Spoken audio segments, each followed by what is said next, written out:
The massive trading station called Nexus floated in the darkness between three star systems. Ships from dozens of different worlds docked at its ports every day. Captain Deho watched through the window of his vessel as alien ships moved around, them like insects around a bright light. New soul requesting docking permission. Deho spoke into his communication device. His voice was calm and polite, just like humans always sounded when they talked to other species. Permission granted, human vessel. Dock 7 is ready for you, came the reply from station control. Deho smiled at his crew. They all wore the simple blue uniforms of the Earth Trading Company. No weapons were visible on their belts. No military symbols decorated their ship. To anyone watching, they looked exactly like what they claimed to be. Peaceful merchants looking to make a living. Remember, everyone, Deho said quietly. We are just traders. We want to buy their goods and sell our products, nothing more. His crew nodded. They had practiced this act many times. For 50 years, humans had played this same role throughout the galaxy. They were the helpful newcomers who fixed things, built useful items, and never caused trouble. The new soul docked with a soft bump. Deho straightened his uniform and walked toward the airlock. His destination was a meeting with Threndal, one of the most important trade officials on Nexus Station. The Zeltheran had requested this meeting personally. Nexus Station amazed every human who visited it. The main corridor stretched for kilometers with shops and offices built into the walls on all sides. Creatures from across the galaxy walked, crawled, and floated past each other. Some had 4 arms, others had tentacles instead of legs. A few looked almost human, while others appeared to be made of living crystal. Deho found Threndal's office near the station center. The Zeltheran stood 3 meters tall with golden skin that seemed to glow under the artificial lights. His 4 eyes studied Deho as the human entered the room. Captain Deho, welcome. Threndal's voice sounded like music played through water. Please sit, we have much to discuss. The chair was too large for a human, but Deho managed to climb up and sit comfortably. He kept his expression friendly and eager to please. Thank you for this meeting, Deho said. Earth Trading Company is honored by your interest. Threndal made a sound that might have been laughter. Your species continues to surprise us, Captain. 50 years ago you arrived in ships that barely worked. Now you build some of the best repair equipment in this sector. We learn quickly, Deho replied. Other species have taught us so much. This was the story humans always told. They were good students who learned from their betters. They never claimed to have invented anything new or to possess any special abilities. Your people work hard, Threndal continued. The Corvan Empire has placed large orders for your construction tools. Even the proud Zentarians buy your medical devices. Deho nodded politely. We are grateful for their business. Tell me, Captain, does your species have any interest in politics? The question seemed innocent, but Deho knew it was important. Every alien species watched for signs that humans might want political power. Not at all, Deho answered quickly. We prefer to focus on trade and learning. Politics seems too complicated for us to understand. Threndal's 4 eyes studied Deho's face carefully. After a moment, he relaxed. Good. Some species worry when newcomers grow successful too quickly, but humans seem content with their current position. They talked for another hour about trade, routes, and shipping contracts. Deho agreed to everything Threndal suggested. He acted grateful for every opportunity and never asked for anything that might seem demanding. When the meeting ended, Deho walked back through Nexus Station feeling satisfied. Another successful performance. The aliens still saw humans exactly as they wanted to be seen. Meanwhile, on Earth, something very different was happening. Deep beneath the frozen ground of Siberia, Dr. Yuna worked in a facility that did not officially exist. The rooms here contained no windows and the walls were made of metal thick enough to stop the strongest weapons in the galaxy. Yuna stood before a wall covered with displays. Each screen showed information about a different alien species. Military strengths, political weaknesses, psychological profiles, biological vulnerabilities. 50 years of careful observation and secret study. Status report, Yuna said to her assistant. All files are current, Doctor. We now have complete tactical assessments of 47 major species and 231 minor ones. Yuna nodded. Project Mirror was her life's work. While other humans played at being peaceful traders, she and her team prepared for the day when the act might need to end. Her communication device buzzed. Doctor, we have received something unusual. What kind of something? A deep space transmission. Origin unknown. It's using multiple alien languages. Yuna frowned. Show me. The main display changed to show a simple text message. The words appeared in Corvan military code, Zentaurian diplomatic language, and a dozen other alien tongues. But the meaning was the same in every language. The Harvester fleet's approach. All worlds will be consumed. Prepare for extinction. Yuna stared at the message for a long moment. Then she pressed a button on her desk. Alarms began to sound throughout the facility. All department heads to the main briefing room immediately. Her voice echoed through the corridors. Priority. Alpha protocols are now in effect. Within minutes, 30 of Earth's most brilliant military minds gathered around Yuna's table. They read the message in silence. Source analysis? Yuna asked. The transmission came from beyond the galactic rim. Whatever sent it is not from any known star system. Could it be a fake message? Possible, but unlikely. The transmission required enormous power. Only a very advanced civilization could send something this far. Yuna looked around the table. These people had spent their careers preparing for the day when humanity might face a real threat. That day might have finally arrived. Recommendations? We should alert the Global Council immediately. What about our cover? For now, we maintain it. Let the aliens deal with this threat first. If they succeed, humanity continues as before. If they fail, the sentence hung in the air unfinished, but everyone understood. If the aliens failed, humanity would reveal what it really was. Yuna activated her secure communication system. Within hours, similar facilities on Mars, Europa, and Titan received the same message. Hidden military installations throughout the solar system began quiet preparations. On Nexus Station, Captain Deho had no idea that everything was about to change. He completed his trade negotiations and prepared to return to Earth. His mission had been successful. The aliens still believed humans were exactly what they seemed to be. But deep in the darkness beyond the galaxy's edge, something ancient and hungry was already moving toward their worlds. The time for pretending was almost over. 3 months had passed since the mysterious message arrived from deep space. On the beautiful world of Centralis Prime, the Galactic Council gathered in their most sacred meeting hall.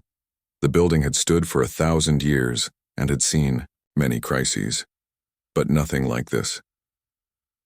Ambassador Hyunwoo walked slowly through the marble corridors toward the main chamber. His footsteps echoed in the silence. Other delegates moved past him with worried faces. The proud Zentaurians whispered among themselves. The logical synthesis checked their data tablets constantly.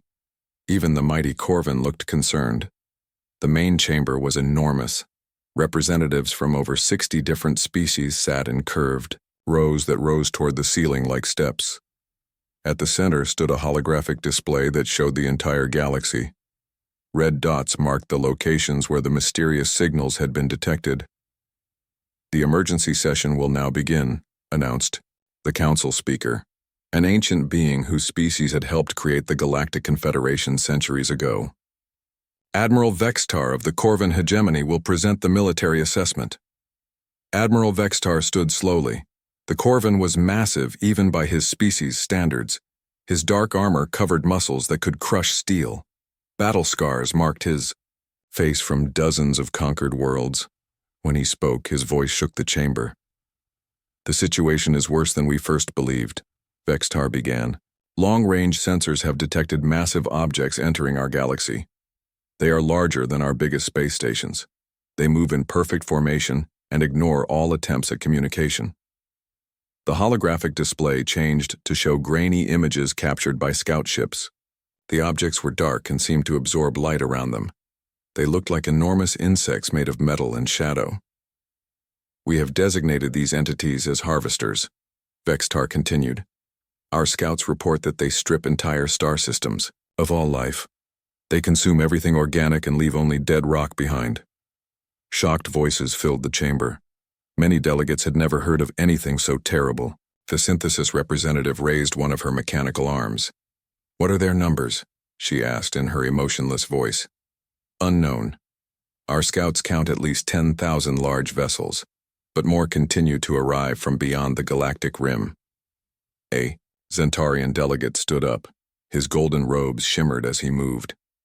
Surely our combined fleets can stop them.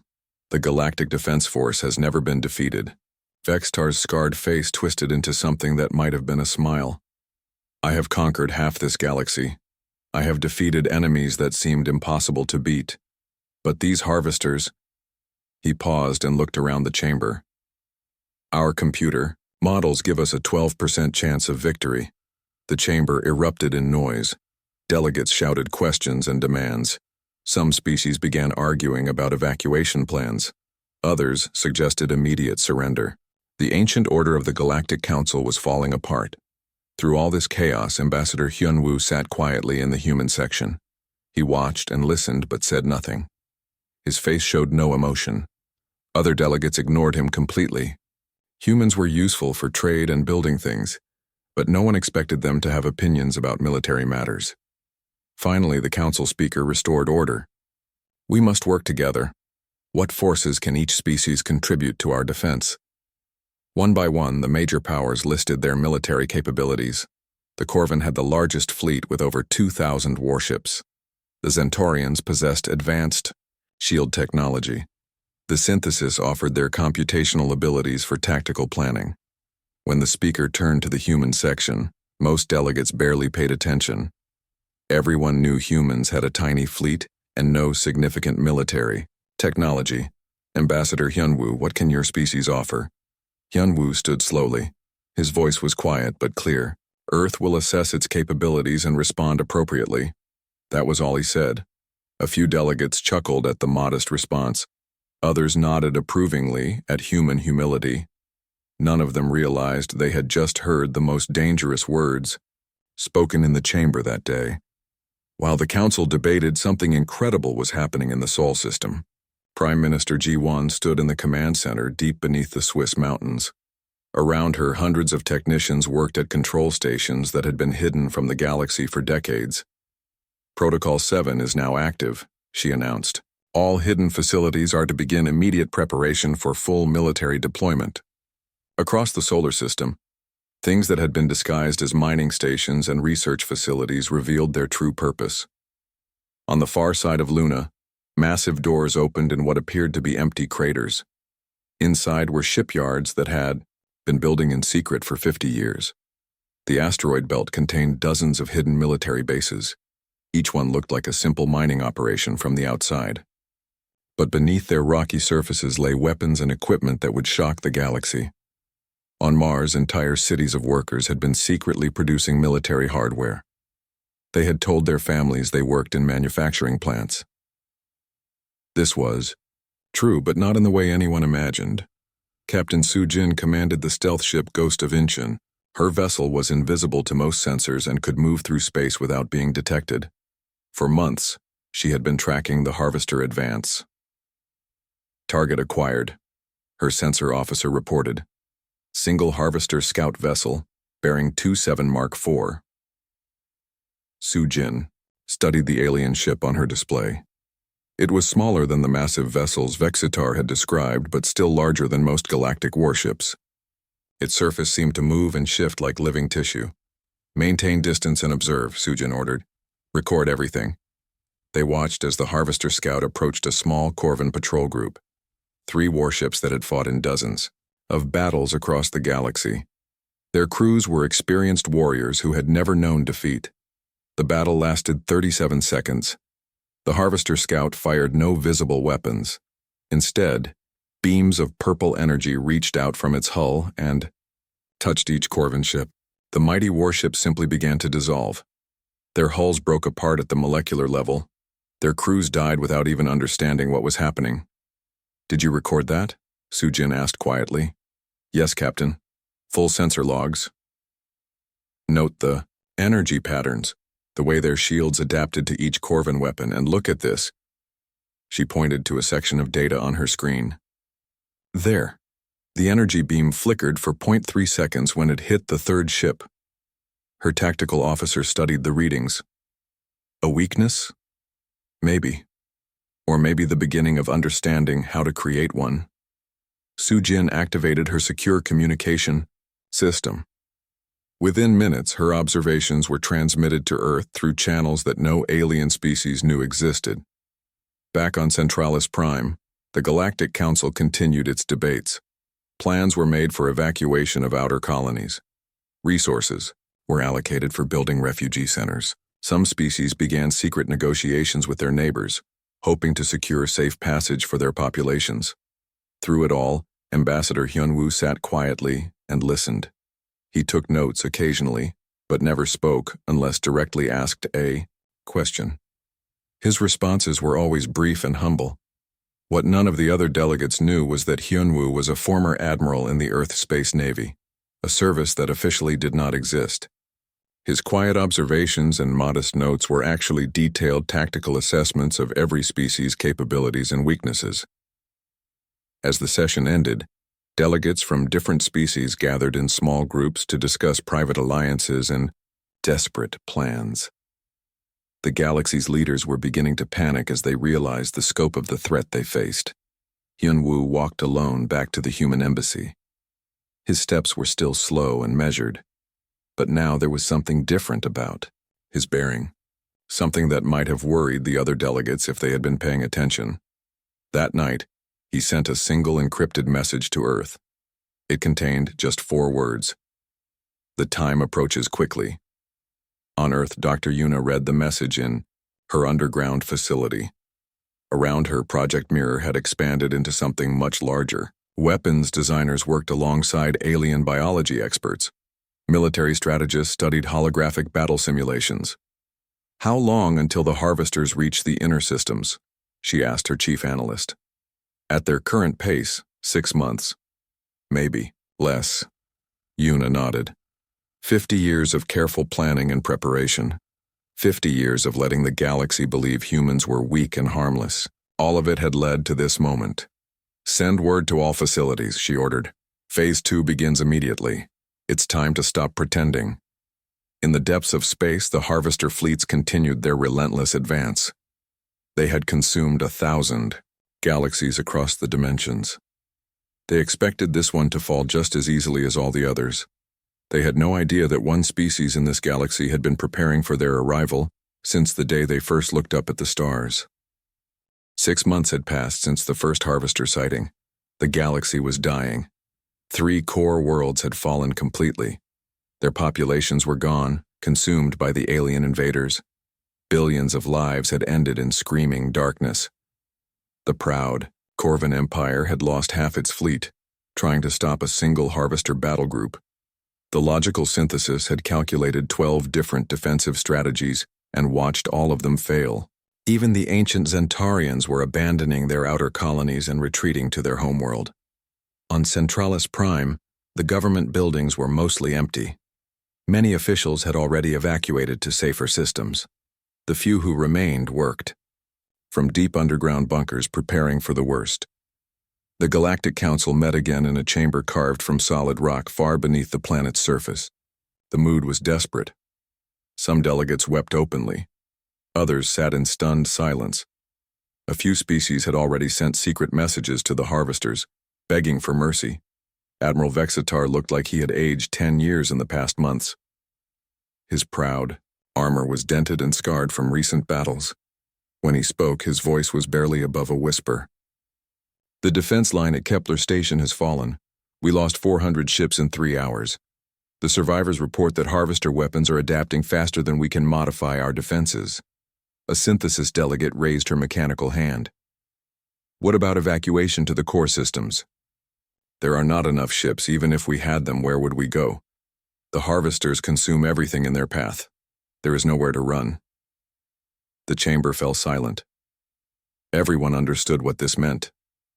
The Galactic Confederation, which had stood for over 1,000 years, was about to end. Then Ambassador Hyunwoo stood up. The human had been quiet during the previous meetings, sitting in his small section and taking notes. Most delegates had forgotten he was there. When he rose to his feet, several representatives looked surprised to see him, but something was different about Hyunwoo today. His shoulders were straight like a soldier's. His voice carried absolute authority that had never been there before. His eyes held a coldness that made even the warlike Corvin uncomfortable. "Humanity will handle this," he said simply. The chamber stirred. A few delegates chuckled at what seemed like a joke. How could a minor species with barely 30 ships handle what their mighty fleets could not? "We require complete operational authority over all military assets," Hyunwoo continued. "Full access to every species' tactical databases. Immediate cessation of all independent military actions. You will follow human command or be considered hostile."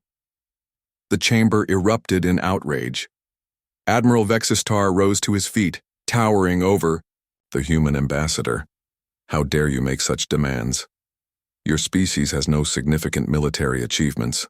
You have fewer ships than some of our patrol groups." Hyunwoo looked up at the massive Corvin warrior without fear. "We have been pretending to be weak for 50 years. That pretense ends now." Before anyone could respond, the chamber's main display activated. The screen showed live feeds from across the galaxy. What the delegates saw made them fall silent in shock. Massive fleets of human ships were emerging from empty space. The vessels bore designs unlike anything the galaxy had ever seen. They were sleek and deadly, with weapons that glowed with strange energy. More shocking still, these ships were already fighting harvester forces, and they were winning. The display showed a battle near the fallen world of Vega Prime. 50 harvester vessels surrounded by nearly 1,000 human ships. The humans moved with perfect coordination, their weapons striking with surgical precision. One by one, the invincible harvesters were being destroyed. "Impossible," whispered a Zentorian delegate. Another screen showed human ground forces landing on a harvester-occupied moon. The soldiers wore armor that seemed to bend light around them. They carried weapons that fired projectiles at impossible speeds. They moved through harvester defenses like they were made of paper. On the bridge of the massive dreadnought Admiral Yi, Fleet Admiral Do Yan commanded humanity's first open military action in 50 years. Her ship was 10 kilometers long and carried enough firepower to destroy a small moon. Around her, 847 human vessels emerged from stealth systems that had hidden them for decades. "All ships report ready for combat," her tactical officer announced. "Begin Operation Sunrise," Do Yan ordered. "Show them what we really are." Across 12 star systems, human fleets revealed themselves simultaneously. Ships emerged from asteroid fields where they had been hidden for years. Space stations that had pretended to be mining operations opened their hulls to reveal massive weapons platforms.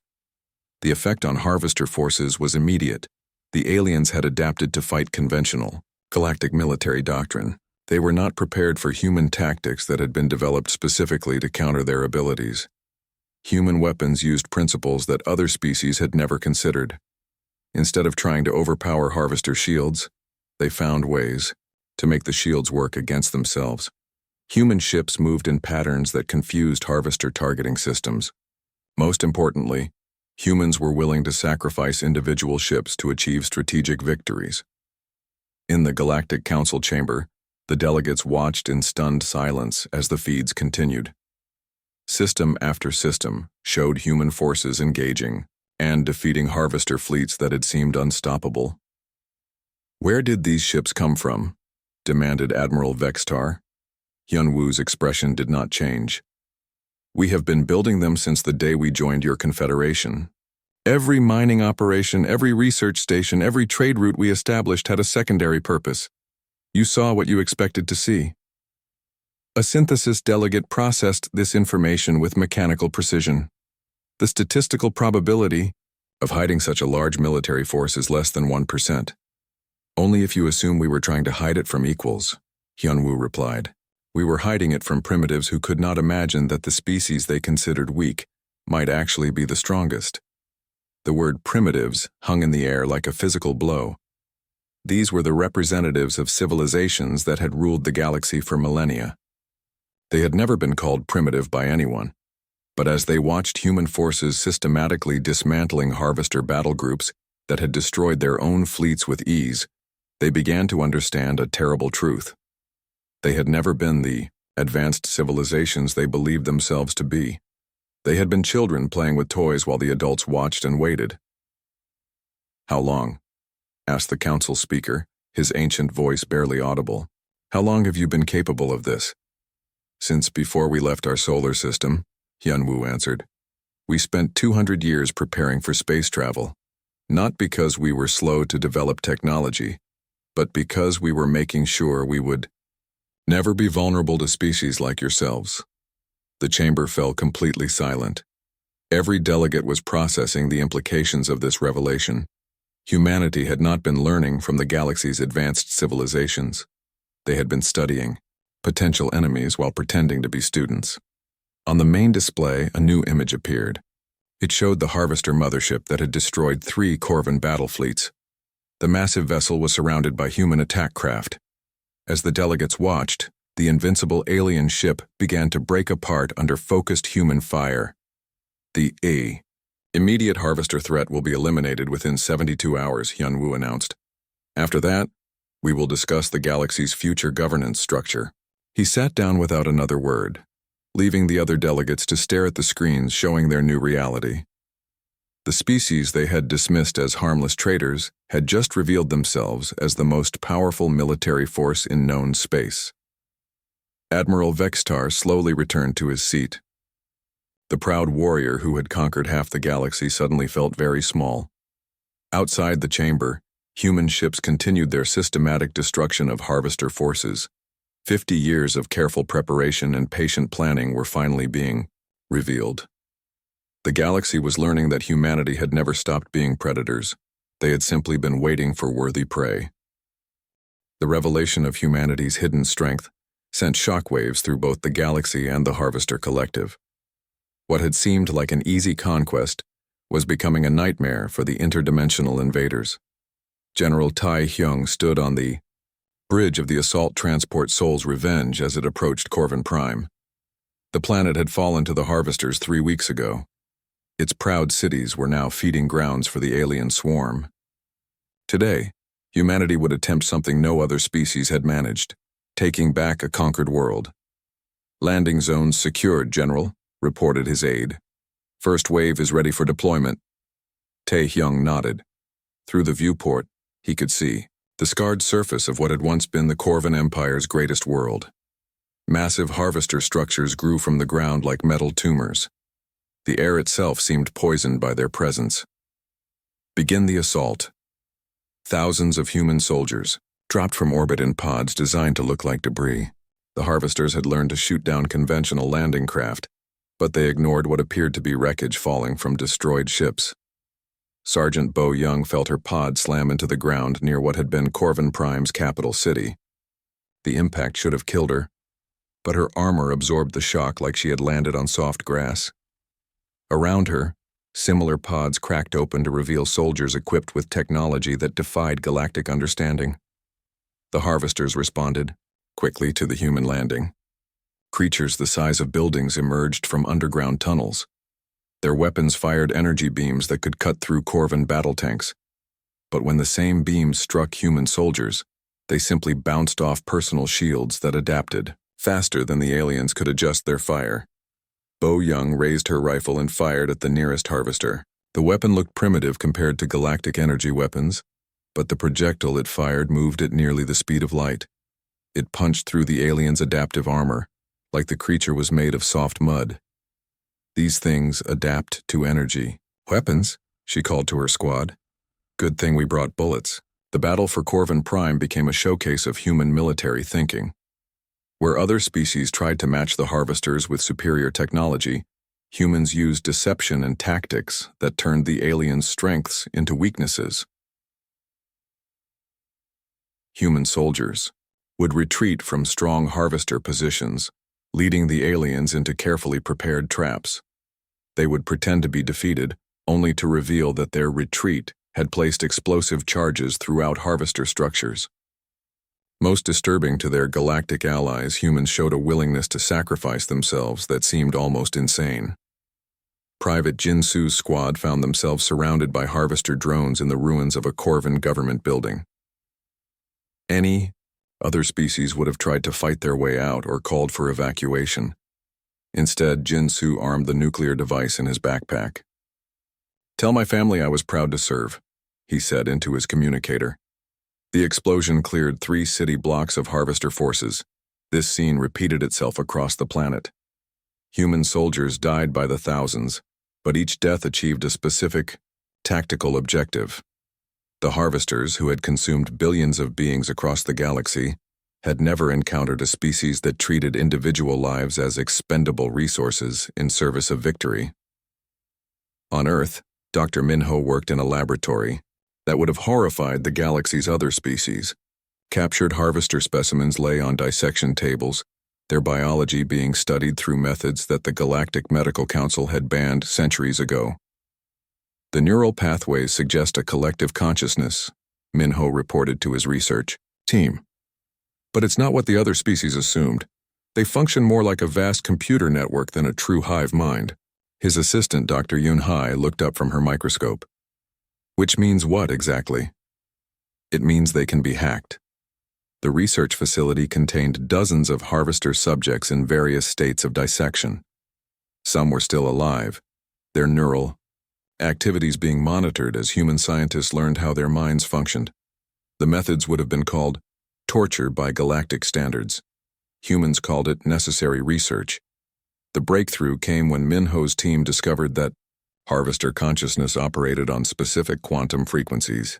By broadcasting interference on those frequencies, they could disrupt the aliens' ability to coordinate their actions. "Tested on Subject 7, Minho ordered. The captured harvester writhed on the examination table as human equipment flooded, its mind with static. For the first time since being captured, the creature looked confused instead of determined. It began making sounds that the translation computers identified as expressions of fear. "Perfect," Minho smiled. "Begin production of field-capable disruption devices immediately." The success on Corvan Prime led to an even more ambitious operation. Captain So-Yan commanded the suicide mission to infiltrate a harvester mothership and gather intelligence about their command structure. Her team knew they would not survive, but the information they gathered might save the galaxy. The stealth ship Ghost Walker approached the massive alien vessel using technology that bent space around them. The mothership was the size of a small moon, its surface crawling with activity as harvester drones built new weapons and birthing chambers. "Remember, we're here for intelligence only," So-Yan told her team of 200 volunteers. "Every second of data we transmit back is worth more than our lives." They attached their ship to the mothership's hull and cut through the alien metal with tools that worked at the molecular level. Inside, they found horrors that would haunt human nightmares for generations.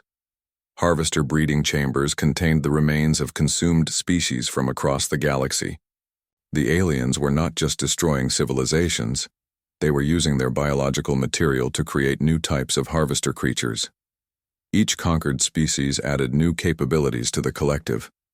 So-Yan's team fought through corridors filled with partially formed harvester hybrids. Some looked like twisted versions of Corvan warriors. Others resembled corrupted Zentaurian mystics. All of them tried to kill the human intruders with weapons grown from their own bodies. "Data core located," reported her technical specialist. "Beginning download." The information they stole revealed the terrifying truth about the harvester threat. The galaxy was not facing a single invasion force. These were merely scouts for an interdimensional empire that had consumed thousands of galaxies. The main force was still coming. "How long until they arrive?" So-Yan asked as alarms began sounding throughout the alien ship. "Unknown. Could be years, could be months." Harvester security forces surrounded their position. So-Yan activated her suit's self-destruct system, hoping to take some of the aliens with her. Her last transmission reached Earth just before the explosion consumed her team. "Main force incoming. Prepare for interdimensional war." The data Soyan's team died to gather changed everything. On Earth, the Global Council met to discuss humanity's response to this new threat. The room contained leaders who had spent their lives preparing for galactic warfare, only to discover they faced something far worse. Prime Minister Ji-won studied the intelligence reports with grim determination. Recommendations: total militarization of human space, suggested the defense minister. Every civilian becomes a soldier. Every world becomes a fortress. What about the other species? They follow our orders or they become obstacles, Ji-won nodded slowly. The decision would transform humanity into something the galaxy had never seen, a species-wide military machine dedicated entirely to warfare. Begin implementation immediately. If we're going to face interdimensional predators, we'll show them what apex predators really look like. Across human space, the transformation began. Civilian governments stepped aside for military commanders. Factories retooled to produce weapons. Children began learning combat tactics alongside their regular education.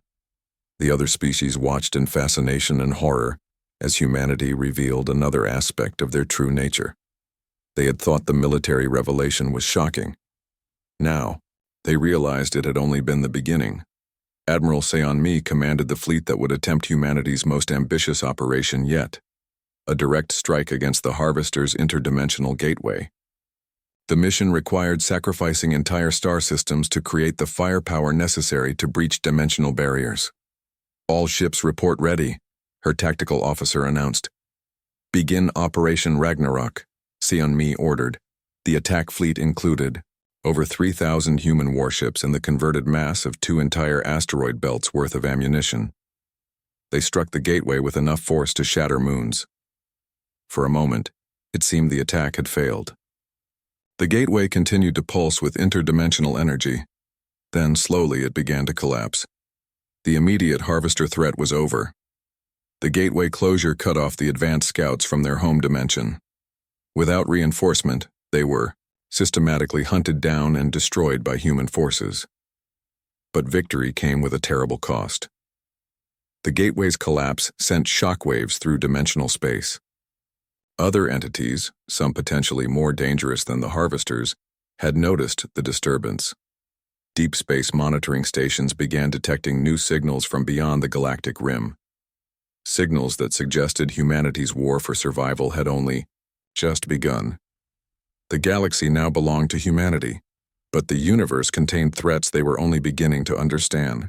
1 year after the mask slipped, the galaxy had become unrecognizable. The careful balance of power that had existed for centuries was gone. In its place stood a new order dominated by human military doctrine and enforced by human weapons. Commander 1J stood on the bridge of the Joint Species Strike Force flagship Unified Victory. The name was misleading. There was nothing joint about the operation. The alien crews followed human orders without question because they had learned what happened to those who argued with human military decisions. Status report on Sector 7, 1J ordered his mixed-species bridge crew.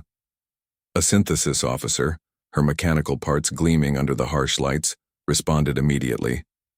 Harvester remnants eliminated. Human casualties, 47.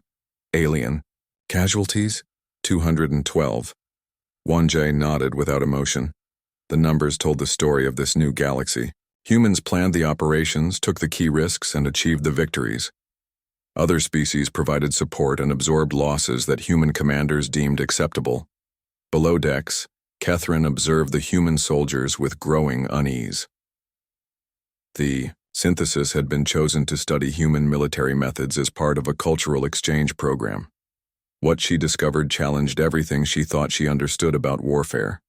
During the morning training session, she watched human soldiers practice urban combat scenarios.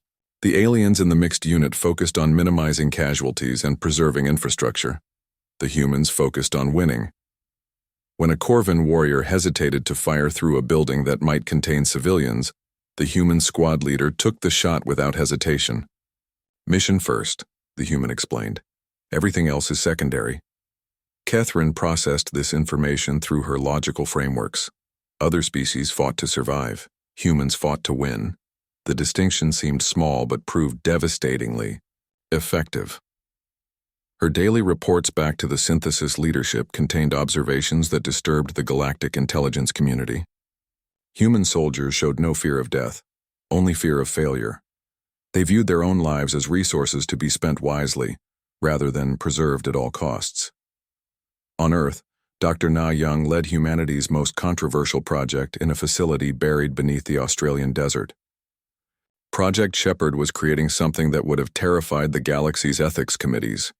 Hybrid human-AI entities, designed specifically to match the Harvester collective intelligence. Status on Bayek Ho? Na Young asked her lead researcher.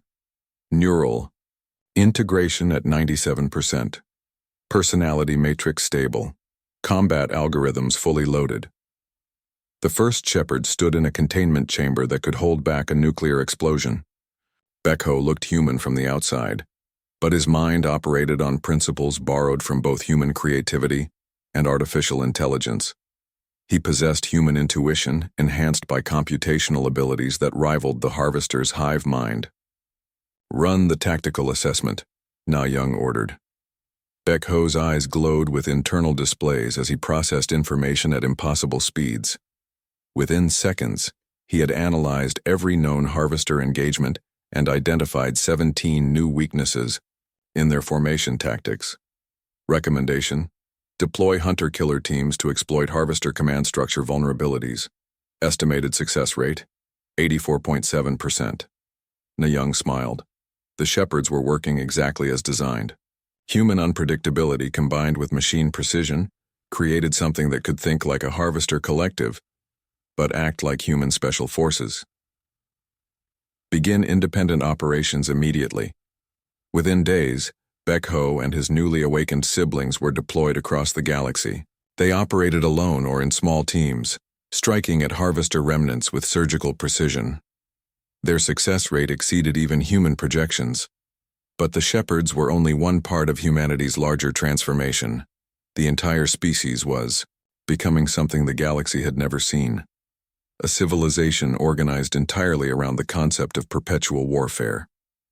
Admiral Sionmi commanded the force preparing for Operation Ragnarok, the ultimate expression of human military thinking. The operation would require the complete militarization of human space and the conversion of every human civilian into a soldier. From her command center on the hidden fortress world of New Sparta, she oversaw the transformation of human society. Factories that had once produced consumer goods now created weapons. Schools taught tactics alongside mathematics. Children learned to field strip rifles before they learned to read.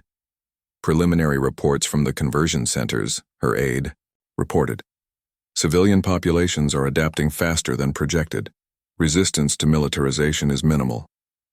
Sionmi was not surprised. Humans had always been adaptable. When their survival required becoming a warrior species, they embraced the change with enthusiasm that disturbed their alien allies. The plan for Operation Ragnarok was simple in concept, but staggering in scope. Humanity would create artificial wormholes using modified Harvester technology, allowing human forces to invade the aliens' home dimension. The operation would require sacrificing the resources of entire star systems to power the dimensional breach. "Are we prepared for the consequences?" asked her strategic advisor. "The consequences of success or failure?" "Both." Sionmi considered the question. If the operation succeeded, humanity would become the first species in galactic history to successfully invade another dimension. If it failed, they would likely face retaliation from entities that made the Harvesters look primitive. "We're prepared for war," she answered. "Everything else is acceptable risk." The operation began with the systematic conversion of the Proxima Centauri system into a massive weapons platform. Human engineers stripped 3 planets down to their cores, using the raw material to build portal generators that dwarfed anything the Harvesters had created. As the preparations continued, deep space monitoring stations detected disturbing signals from beyond the galactic rim. The dimensional instabilities created by closing the Harvester gateway had attracted attention from other interdimensional entities. New contact designated as Unknown Threat 7, reported the monitoring station's AI. Energy signatures suggest technological capabilities exceeding harvester levels.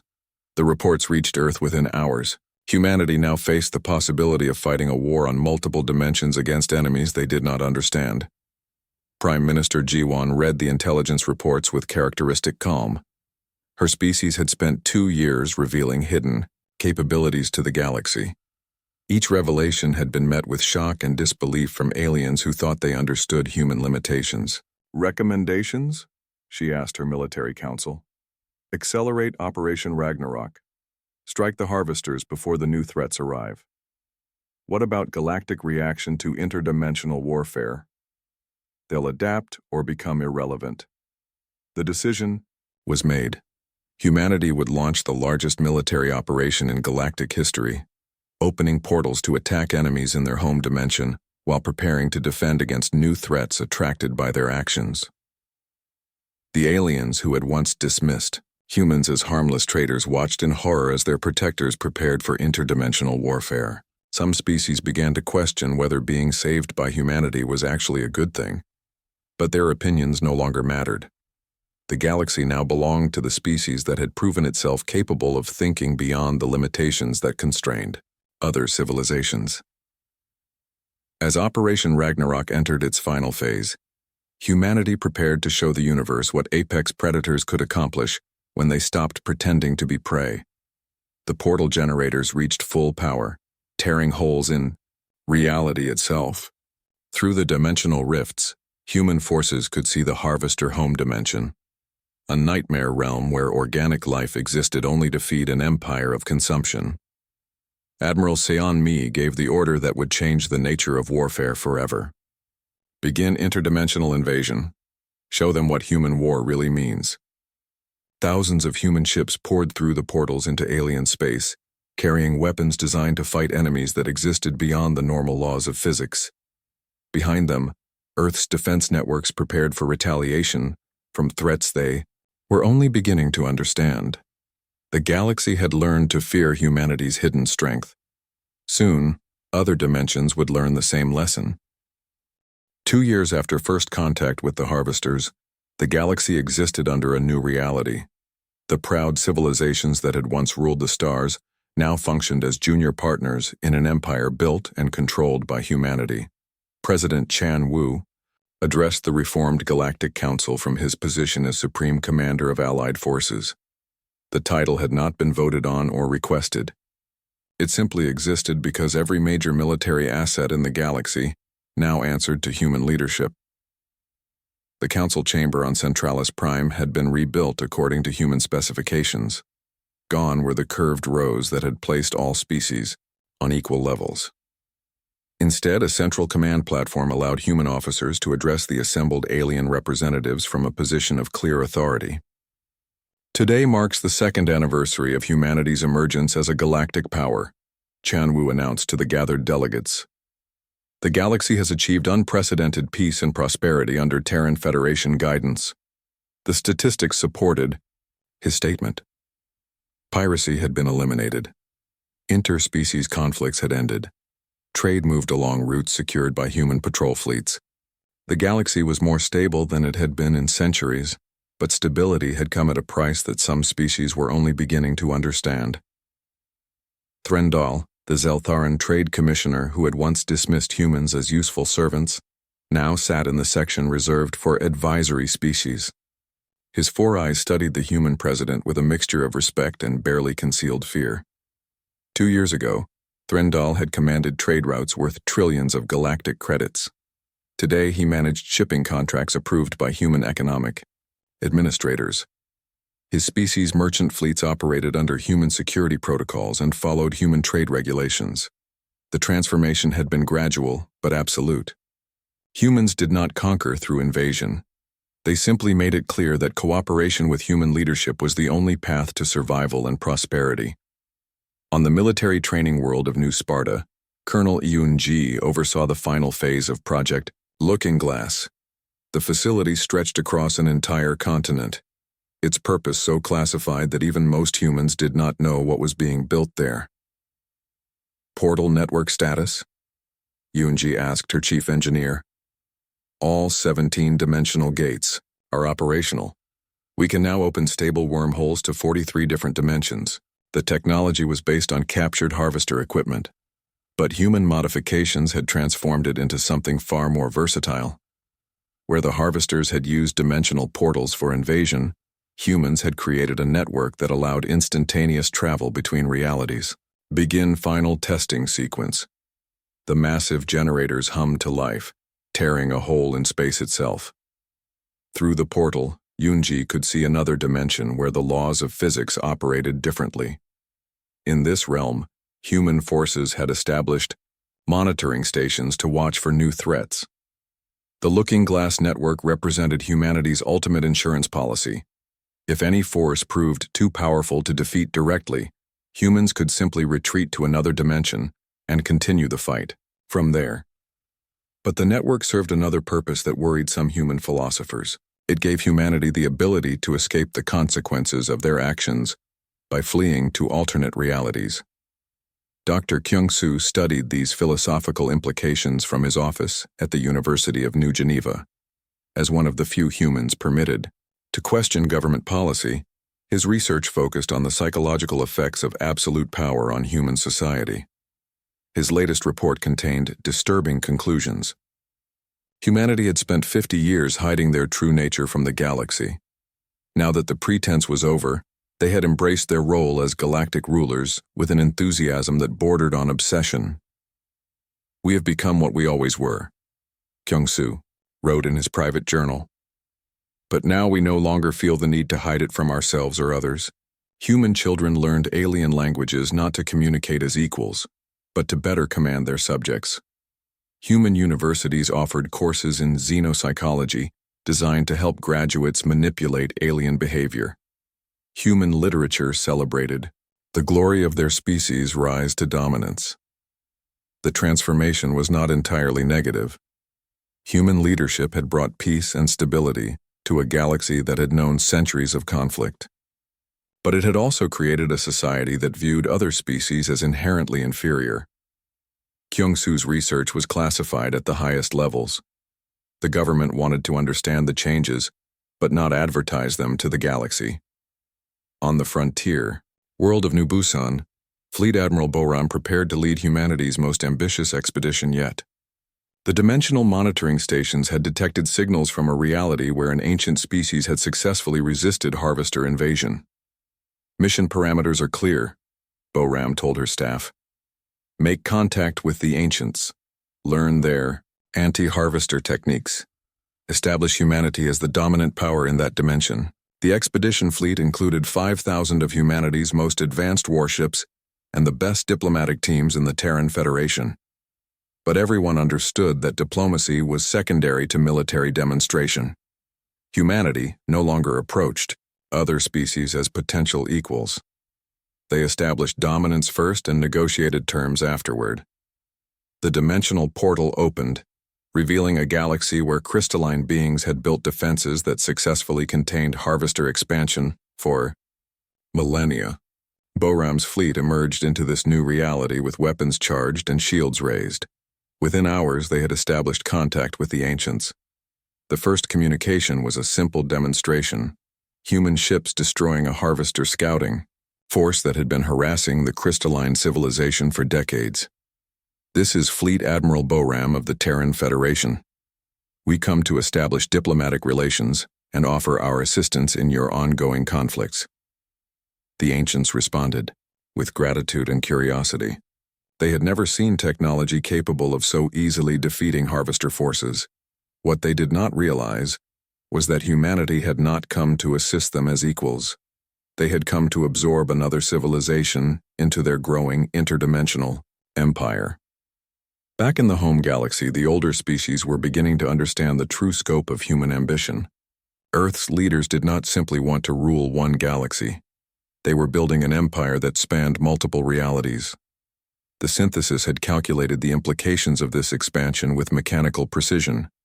Within a century, humanity would likely control resources from dozens of dimensions. No single species or alliance could challenge such power. The Corvan Empire, which had once conquered half the galaxy, now served as humanity's military police force.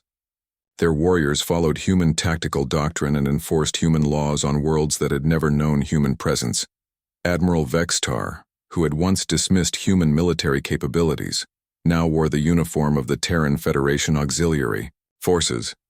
His ships patrolled trade routes established by human economic planners. His soldiers protected colonies established by human expansion programs. The proud warrior had become a servant, and he was grateful for the privilege. On Earth, children grew up learning that they belonged to the greatest species in the universe. Alien students attended human schools where they learned to appreciate human culture and accept human authority. The integration was not forced.